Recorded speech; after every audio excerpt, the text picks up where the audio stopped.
Hey everyone, and welcome to Screams After Midnight. I am Peter, that is Tim. What's up, Screamerinos? That may be... Do you know what? We've only done a couple of 2020 episodes so far, but I feel like your enthusiasm and the introductions have been better. After a very, how shall we say, low energy 2019. Yes. As long as you've made that clear, Tim. As long as you've made that clear. So yes, we're a horror movie podcast. We talk about horror movies every week, and this week, this episode, we are talking about Head Count. This is another 2019 movie. Now, technically, it's 2018. If you look it up, it'll say 2018. It's one of those movies where it was released in a festival or two in 2018, but didn't get an actual public release until 2019. So, as far as we're concerned, this counts as 2019. And we're going to talk about it. We'll start spoiler-free, as we always do. We'll give you some warning before we go into the spoilers. A Head Count is a movie about the character name was Evan, was the main character. He's visiting his brother. It's a break time from university, and he's hanging out with his brother, but he ends up running into this group of other university age students who are also hanging out as this sort of big sort of not a park per se, but like sort of desert area that people use for sightseeing and stuff. Mm-hmm. Why are you smirking at me? I was liking hearing you try to figure out what you're going to say. I'm glad it's enjoyable. He meets some of these people. He's kind of got a crush on this one girl, Zoe, and she kind of seems to like him. And his brother kind of says, like, you're here to see me, but I'm not going to stand in the way since you actually have a chance with the girl.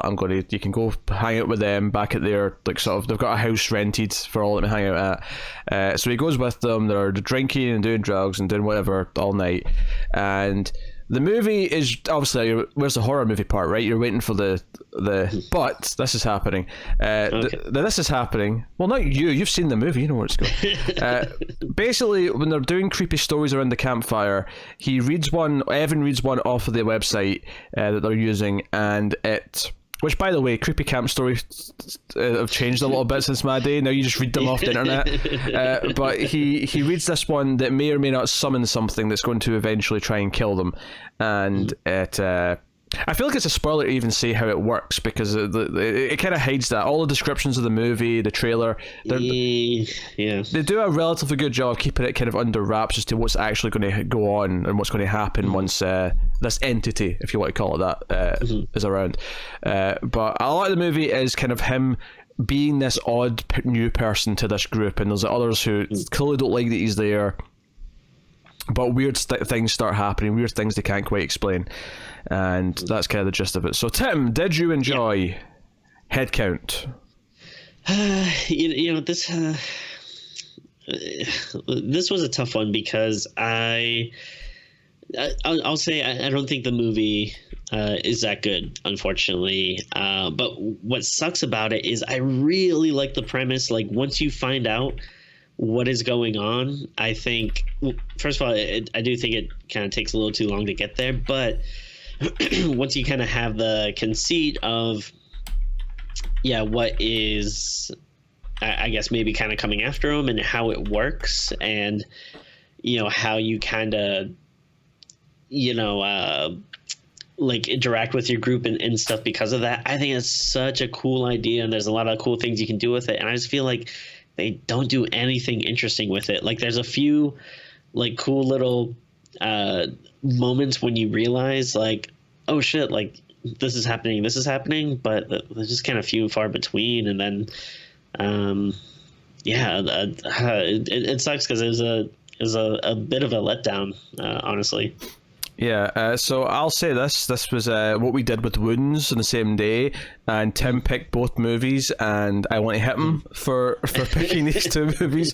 That said, I didn't make the movies. Compared to Wounds, though, I will say I agree with everything you just said. I actually think there's a great mechanical concept nestled in the middle of this movie, and like you say, it has a couple of cool moments that are actually really creepy and like kind of like give you this potential of what it could be. I'm going to say it right now, this movie needs to be remade. Someone needs to take this concept and go and remake it, because this could be a great movie. Unfortunately, it really could. The characters are dull and borderline annoying in places.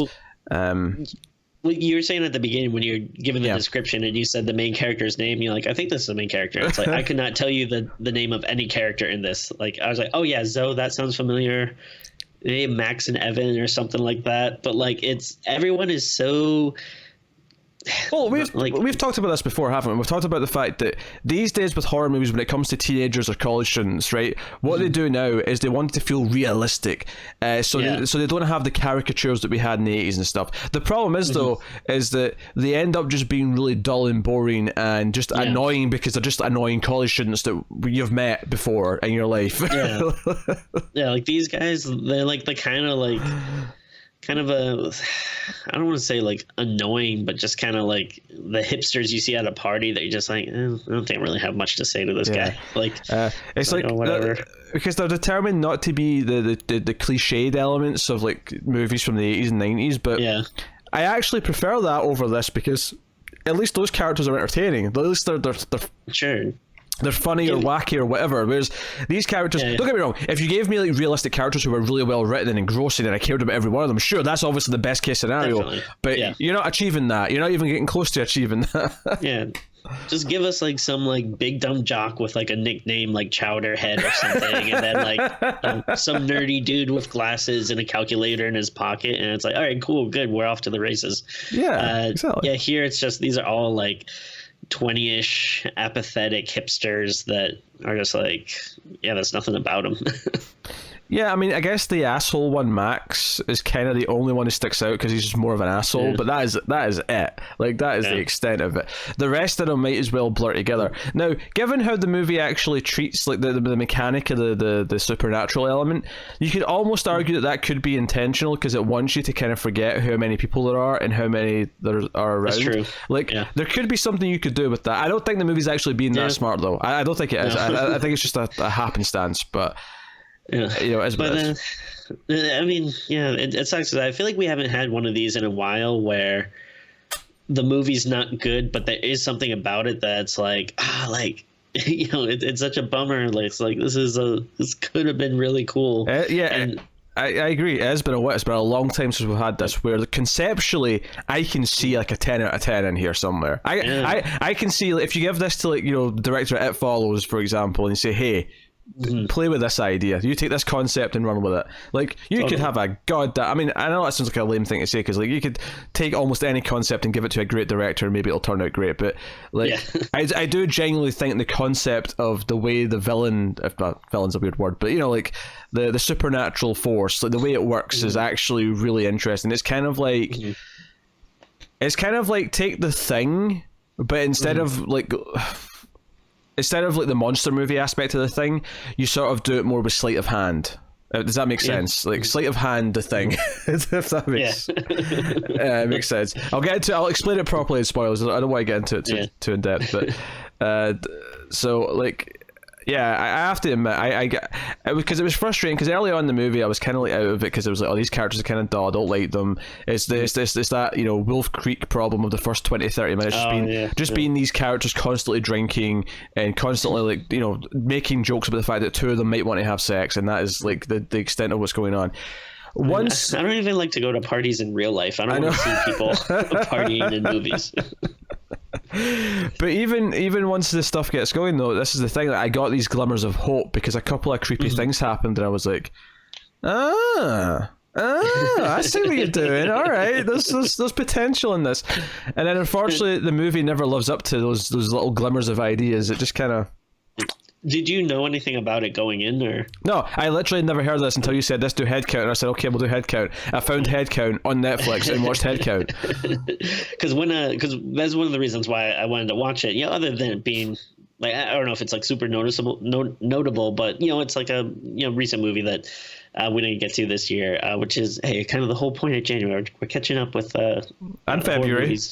In February, and then but I heard like people talk about the premise and stuff on like podcasts and whatnot, and again, like the premise sounded really cool to me, so that's why I wanted to check it out. And yeah, it was like even worse knowing, like what it's about, because yeah, like 20 to 30 minutes in or whatever, and I'm like, all right, is this the right movie? Am I remembering it correctly? Because it's not, doesn't seem like it's doing what I thought it was. And then yeah, once you start getting into the stuff, it's cool, but then again, it's like they don't go far enough with it. It's very few and far between. Like what you want, and man, just such a bummer. And the premise actually changed for me at one point, because there was again a cool idea at one point of what it was doing, and it kind of changed after that to again something that was equally cool.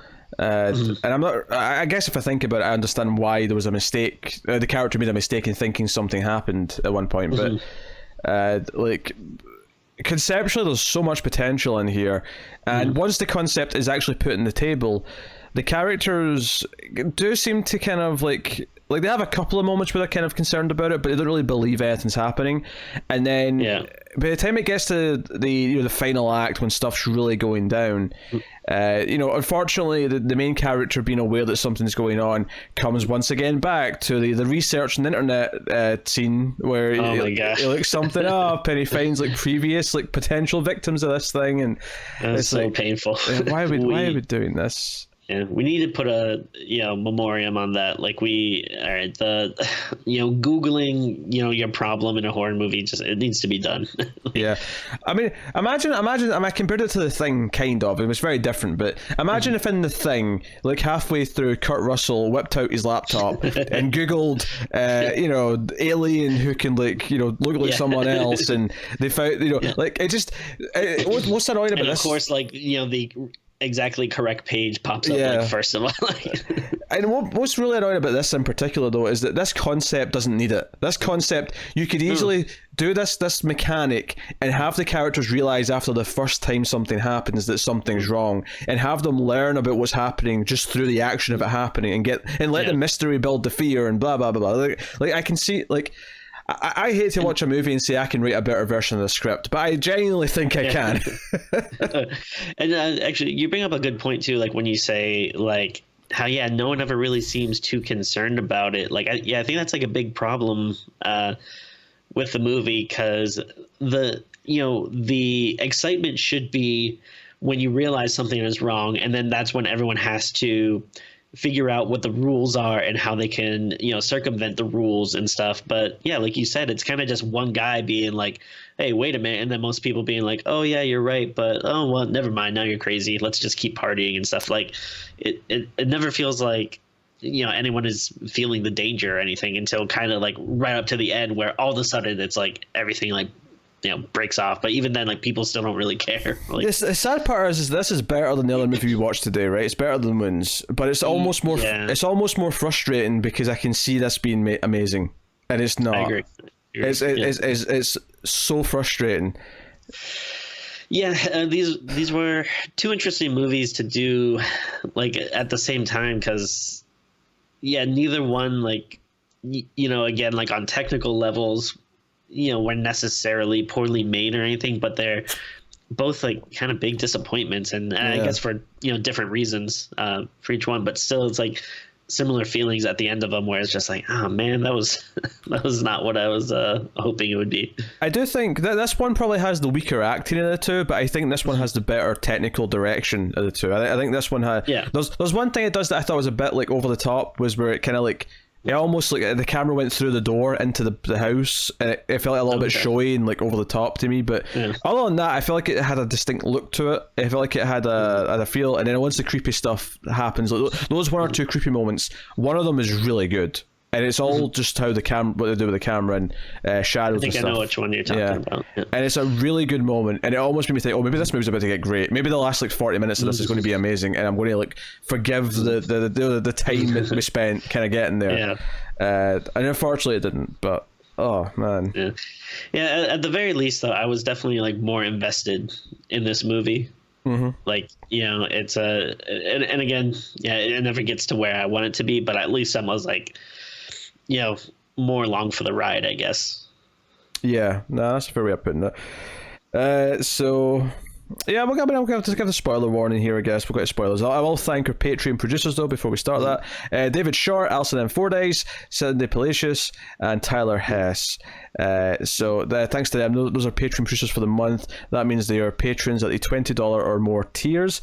You can go and support us on Patreon. Of course, you don't have to do it for $20 or more. You can do it for as little as $1. And for that $1, you get access to an exclusive bonus episode every month. There's a whole back catalogue of them now. At the $5 tier, of course, you also get access to voting on an episode once per month, and you get a couple of the episodes early as well. So go and have a look and see if you're interested in any of that. Any patrons basically support all the content and keep everything coming, and make sure we can play games on our Switch or whatever Tim's doing. I don't know what he was doing there. If you follow me on Instagram, you can see the picture of my cat I just took. So professional. Never. I don't. I don't respect our patrons. I zone out when you start talking about them.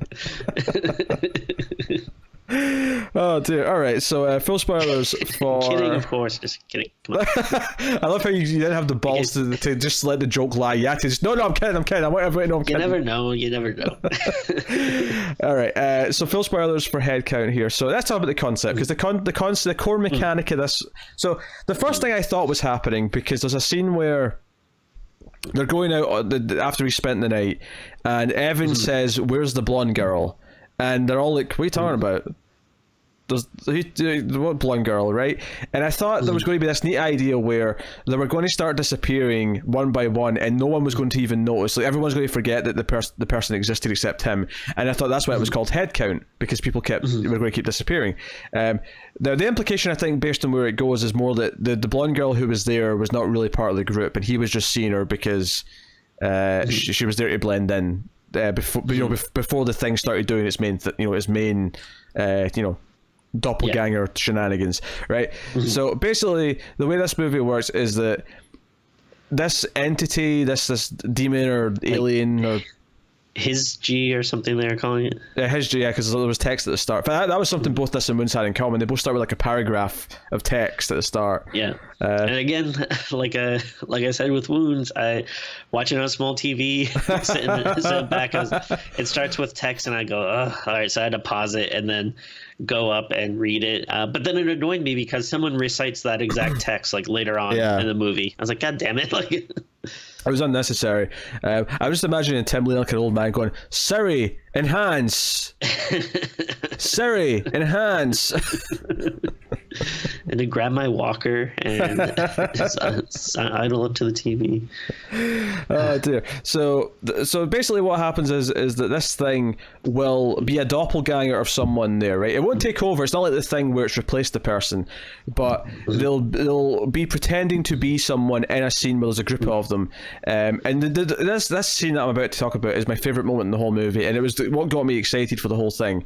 About halfway through is that, I think 6 of them are sitting playing Never Have I Ever or whatever, right? And they're taking drinks and whatever. And there's sort of the nerdier guy, and I guess I'm just saying that because he wears glasses more than anything. Yeah. But he's like, part of the game. And there's this moment where all the lights turn off because behind them the sort of door to the kitchen's there, and a couple of the others like sort of walk in from the kitchen to the doorway, and one of them is this guy with glasses. And there's a moment where you can see both of them standing there, and I'm like in the foreground, and the lights all go out, right, in the main room, and everyone's sort of confused, and they get up and they go over and talk to him. It's like, "Hey," and they sort of realize after a second, "Wait, that's weird. You were just sitting over there." And what I love about this moment is that for a lot of this playing out, you can still see the silhouette of the person, of the sort of the fake him sitting there in the foreground. And all of a sudden, I thought, this is actually a really good doppelganger movie where the thing is banking on the group being split into parts, and it can be with the other like half of the group if the other one's over there. And this moment got me excited because I thought, mechanically this is a really interesting thing for horror, this idea that it can kind of almost stealthily be there the whole time, and people will be interacting with it as long as it's not all 10 of them in the room in the one go, right? Yeah. And even then it might appear as Evan's brother who comes by at one point. That might have been him at that moment.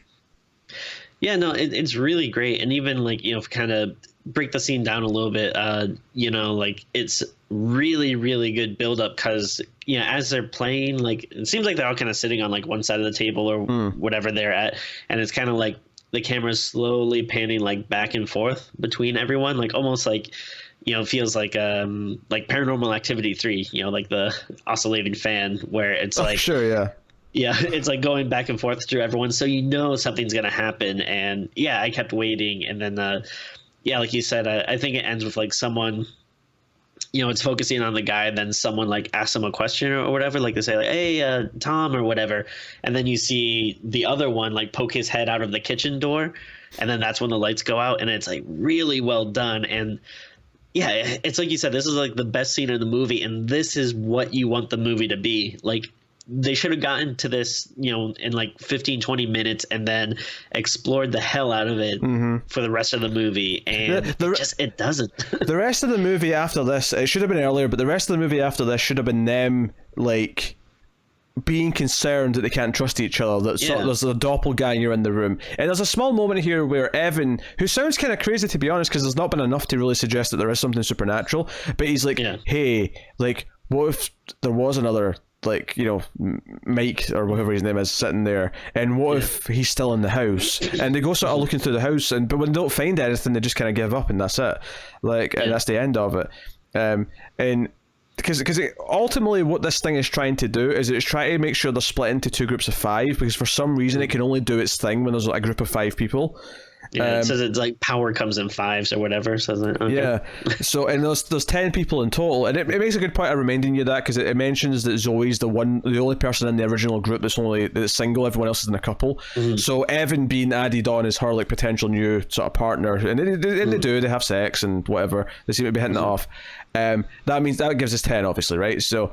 I thought it was kind of like squeezed in at the end, this whole idea of like what it's trying to do, even though the idea that once it has 5 people in a group of 5 that it'll make them all commit suicide is genuinely quite creepy. It is.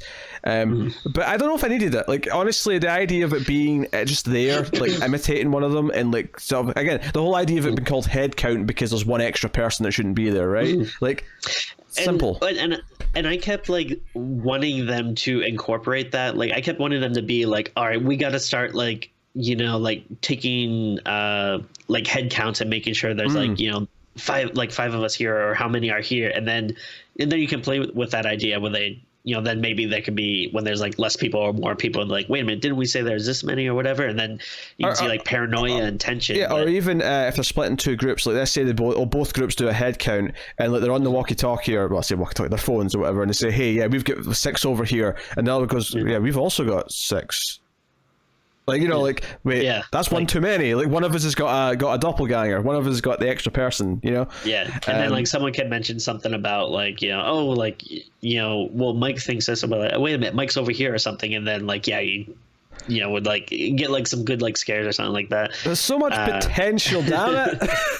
It's crazy that I don't know, that they didn't incorporate it. Because it's not like, the other thing that's great about it is, it's potential that you don't need money for. Oh yeah. It's not, it's not like, oh yeah, we would have loved to have done this, but that would have cost $1 million. It's like, no, this is such a simple, easy concept that you could have done. Like, there's no reason why they couldn't have done it. Yeah, no, or played with it more. I like, because the big revelation moment of the movie is when they're going out to these mines. And we find out that Zoe, and we'll talk about the scene where Zoe gets hurt at one point, but right. Zoe stayed behind, but we didn't think she was staying behind because the doppelganger, as Zoe presumably, tells Evan that she's going to go in the other car and she'll meet him there. And then when they arrive there, she's not there, and Evan kind of freaks out and then realizes, wait a minute, how many people are left back at the house? And it's like 5, and he's like, shit, and he grabs the car keys. And he drives back. So this is the big revelation where he's like, oh shit, something's wrong because we've left. And to me, this was like, we didn't need this whole left with 5 bollocks. Like, I mean, it's not terrible on its own. There's nothing wrong with it, but it's like the revelation should be from like realizing there's too many people, or realizing that there's some other entity around. And like, honestly, for this movie to work and be effective, I think we had to get to the point by the halfway mark where everyone knew and believed there was an extra person. Totally. And they had to like be trying to figure it out amongst them and not trusting each other. Like that had to be what this movie was. And you know, it's funny. Like you mentioned The Thing before, but like imagine if The Thing, like no one ever realized that there's an alien there. That like, you know, the whole movie people are just trying to go about their like, you know, jobs, and someone just kept being like, no, I'm telling you, there's an alien that's taking people. Like, oh, come on, you're crazy. Well, like, that's kind of the appeal of this, right? Is that this could have went unnoticed. And just luckily, they kind of caught it out with this one moment where someone shouted like, "Hey, you know, Mike," and then the real one popped his head around the corner. Like, if that moment hadn't happened, they would never have like sussed it out. Like, that's kind of the creepiness of it, right? That it could have just gotten away with it, right? But, it's rough. Now, so going back to one thing you mentioned, the idea of so once it actually, this is another thing I was confused about. Does it just want to kill people, or does it want someone to be a vessel? Because it seems like that's what ends up happening to the main character in the end. I guess it kind of happened to Zoe as well, because when they showed up after when they rushed back, Zoe still. I mean, obviously you think it may just be the doppelganger, but. I mean, hell, maybe at the end, though, it's still just a doppelganger. Maybe the doppelganger is just Evan at the end. That's true. So it sounds like it takes the form of one of the victims so that it can then go and do another batch somewhere else, right? But the idea, though, of like, so what it like, I think like another cool thing is you kind of like wondering like, all right, what does this doppelganger want to do and stuff? And then I don't know. I don't like the suicide angle. I think that's just kind of like a boring place to take it. Like I never really like suicide curses in movies. Like I don't like when it's an entity that makes you kill yourself. Like I don't know, that's just not something that appeals to me. And then or like if you are gonna do it, at least maybe have the kills be a little more like interesting and stuff. Like I feel like, you know, we didn't even see a lot of the kills until like the end. It just kind of. I didn't hate the fact that when they come back to the house, when like everyone rushes back, that there's like a lot of like aftermath stuff. You don't see any bodies, but you see like a fork in the wall socket, and you see like a toaster in the bath. And I thought, okay, I kind of like the chaos that this is kind of implying, but I don't necessarily again love where it's going, because it doesn't feel necessary. Like we could just have the entity doing. I don't know, just either killing people, feeding on them, whatever it's doing. Like, I mean, pick a thing. But instead it's this convoluted 5-person thing, which, I mean, doesn't necessarily have to be bad, but it feels so unnecessary given like how much potential in the concept there is. And because there's that moment with Zoe, which we should talk about, where they're so it's after the weird thing with the two of them at the in the house, but they're out taking photographs the next day. They're up on sort of rocks, and he's like Evan's kind of bonding with like the stoner dude, and they're just kind of talking about stuff. And in the background, and it's an effective little moment where Zoe just kind of like, it's almost like she just slips off the edge of the rocks and falls down like 30 feet.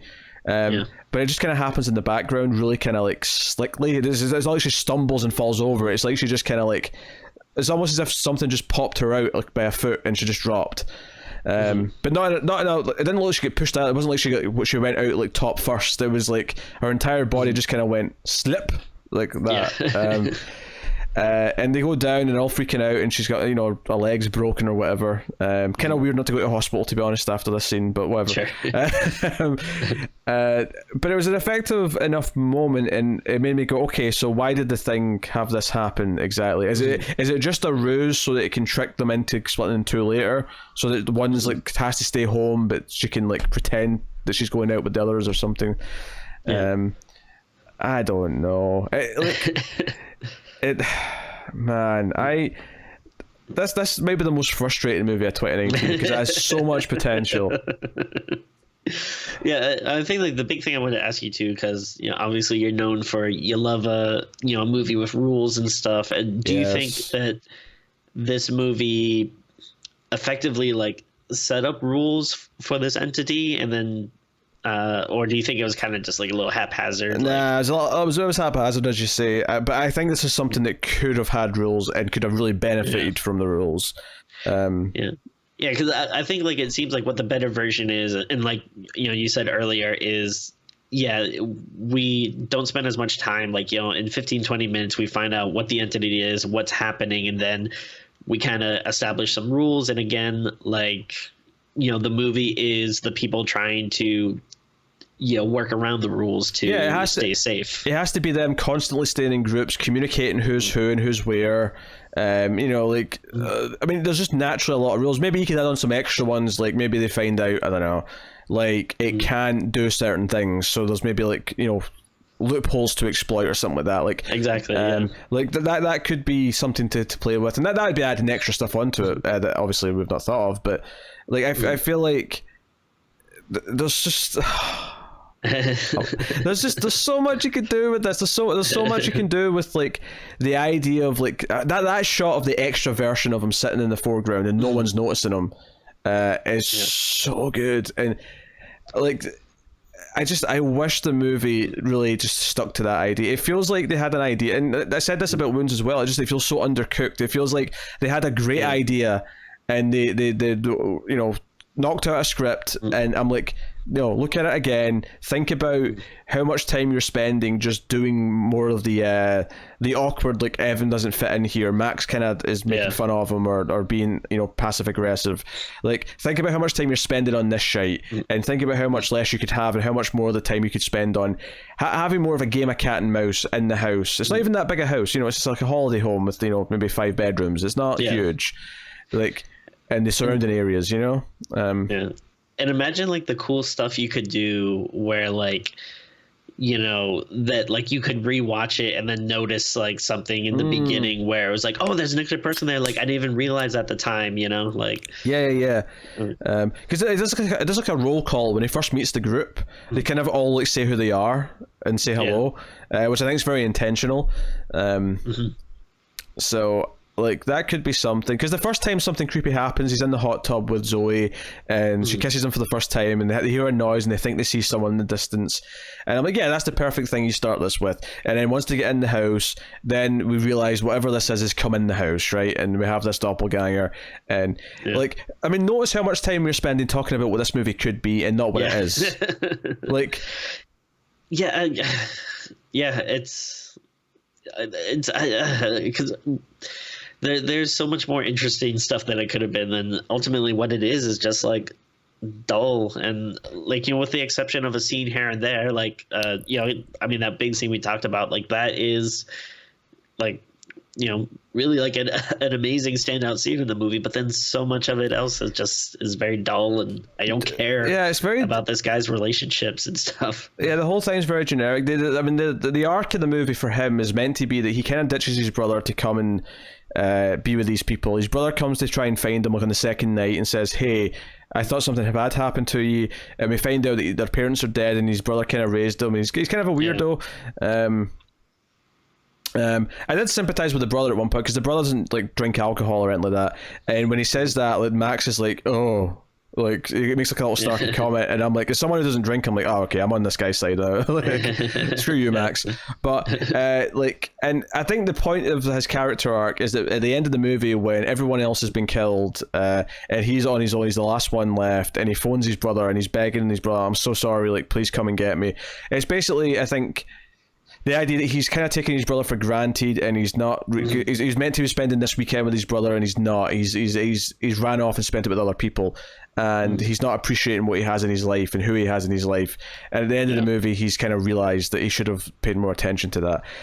But of course, the movie ends with his brother coming and picking him up, but it's not really him. It's the doppelganger who's now going with him to meet his friends, because his brother's like, "Hey, I'll introduce you to my friends." And Evan's like, that's perfect, because he's the doppelganger. And he's going to feed on them.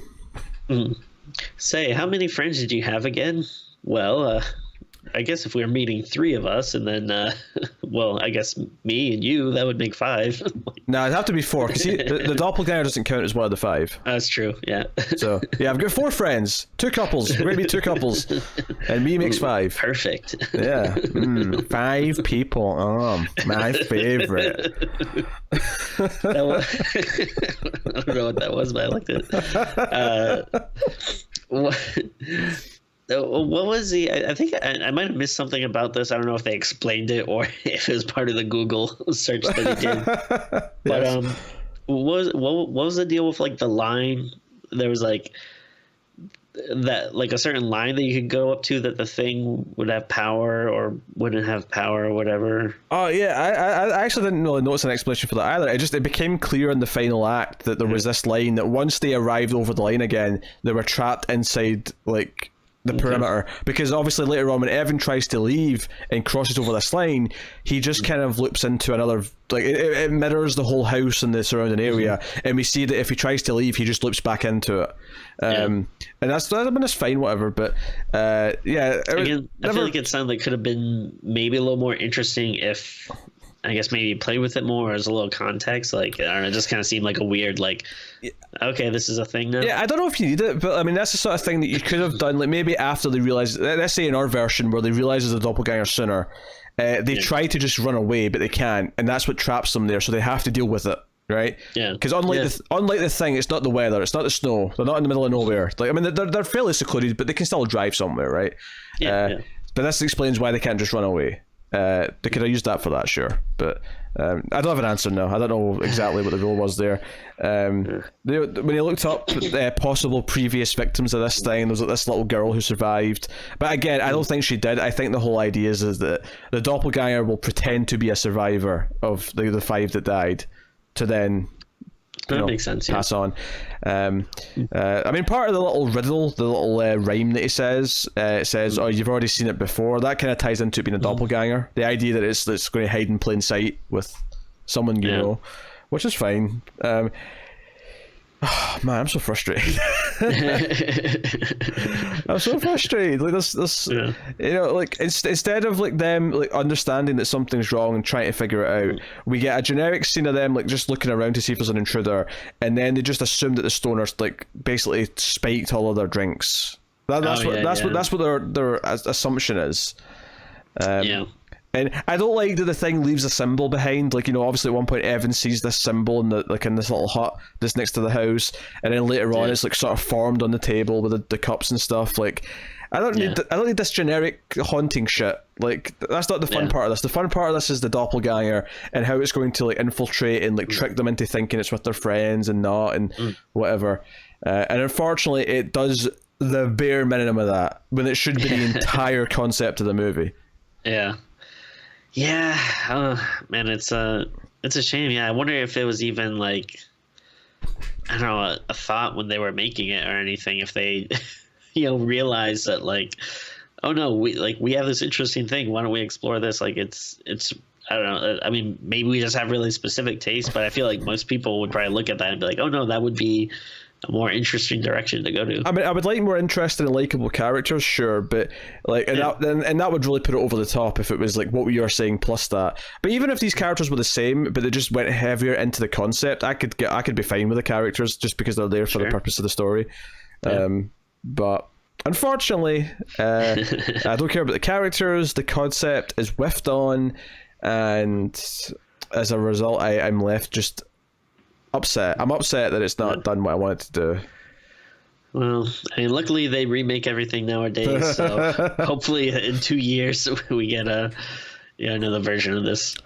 Because instead it's just them going in group outings to the surrounding areas or playing party games, and they're kind of awkward, or at least Max is kind of awkward with Evan because it turns out he's actually Zoe's ex. The others are kind of nicer to him. It's just generally kind of awkward, but him and Zoe keep flirting and are basically by the time because the end of the night they have sex, and then the next night they also sleep in the same room again. So they're clearly just essentially a couple at that point, or at least for the weekend. But there's so much of just like him being with this group as they're doing things for their vacation week, and they're still like they don't get scared enough to not think they're on vacation anymore until the very end of the movie, which is frustrating. But hey, that's head count. How many heads are you counting out of 10?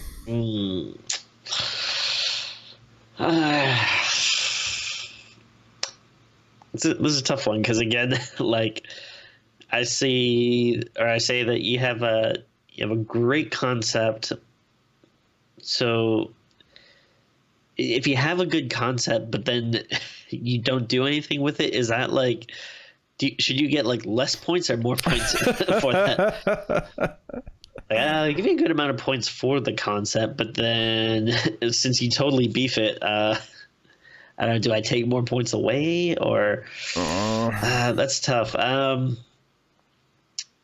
don't know. I guess, I'll go as high as a 4, which I still feel like, I mean, 4 is not like great, but obviously, but like I feel like it's still being a little generous, but I'll give it enough for the concept alone, and at the bare minimum, at least that one scene is very memorable and will stick out to me like when I think about the movie. So at the bare minimum, I have that, but you can't really give it much else. Like the characters aren't great.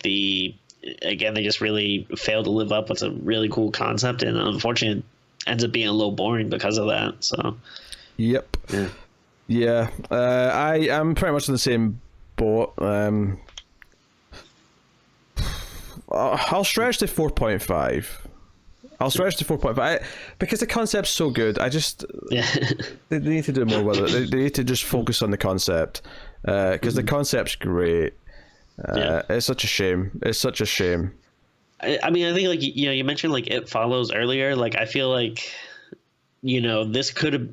If it was executed properly, I feel like this could have been It Follows. Like it could have been a really cool but very simple concept, but one that's like very memorable and people will be talking about it. Yeah, that's what It Follows did. It was this simple idea of this ghost keeps like following you no matter what after you've had sex with the person who was infected before, and it just as that movie goes along, okay, so how does it handle it when it's just her that knows about it? How does she convince her friends? Once her friends know about it, what do? They run. How can they try and tackle it? Is there any way they can try and see it? Is there any way they can try and fight it? It progresses naturally through the concept where it keeps challenging it with the okay, how can we mess with the rules? How can we do this? How can we fight? How can we survive? In this movie, the characters don't even know there's something to survive from until the last 10 minutes. Exactly. And that's so frustrating. And I guess we didn't even really talk about it too, but like it doesn't even feel like there is any way for them to fight back, because then once they realize something is going on, like everyone just automatically kills himself, but it's like it's like something kind of just snaps their fingers and they are like, it doesn't matter where they are or if they're looking at the doppelganger or what, it seems like they're just powerless to do anything, so they're just like... If you're going to stick with the whole 5-person thing, then the rule would be to make sure we're never in a group of 5, right? I would probably change that though to be like, you can't just be alone with it. So you always want to be in at least a group of 3 in case one of you use the thing, right? Yeah. So that could be how you fight it. Like that could be the rules, but again, the movie just doesn't ever even have to worry about it. Yeah. So. Man, oh man. Damn it, so much what could have been, so much potential. But there you go, that is Head Count. You can let us know what you think of Head Count if you've seen it in the comments below. That is us. That has been Head Count on Screams After Midnight. So thank you once again for watching or listening. We always appreciate it. Keep watching scary movies, guys, and we will see you next time.